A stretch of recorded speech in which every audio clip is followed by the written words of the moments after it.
তো হলে এবার আশা করি আপনার সবাই ভালো আছেন। তো আমি মনে করি আপনার ভালো নাই। তো মনে করেন আজকে সকাল ৬টা দিকে খালেদা জিয়া ইন্তেকাল করে নিয়েছেন।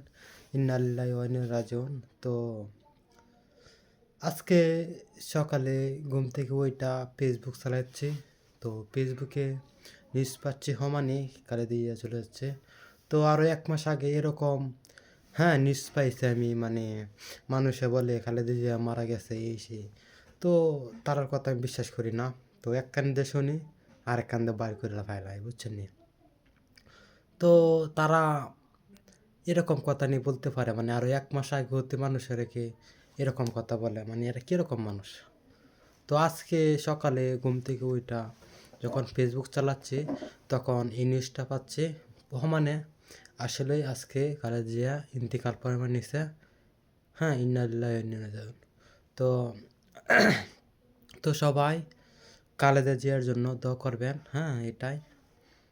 তো সে তো একটা প্রধানমন্ত্রী ছিল। তো তার জন্য সবাই, সে একটা অনেক ভালো ছিল।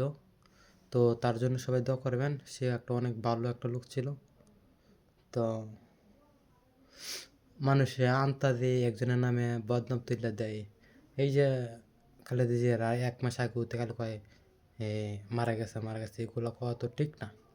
একটা লোককে এরকম কথা বলা ঠিক না। তো আরও এগুলো কথা আরও ১-২ মাস আগে হতে শুনছি। তো শুনলো এগুলো আমি বিশ্বাস করি না। এক কান্দে শুনছি আর কান্দে পার করে লাইছে। তো আজকে যারা শুনলাম এটাই রিয়েল। আজকে রিয়েল। আজকে ফেসবুকে সমানে পাচ্ছি যখন, আজকে এটা রিয়েল। তো খবরও পেলাম, সব কিছুই ঠিক আছে। আজকে ইন্তেকাল করে নিছে। সবাই দোয়া করবেন তার জন্য, আল্লাহ যেন ব্যস্ত নসিব করে। তো তো আমি সত্য কথা খালেদা জিয়া অনেক ভালোবাসি। তো ভালোবাসি, আইজও বাসবো, সবসময় বাসি, সবসময় পাশে আছে।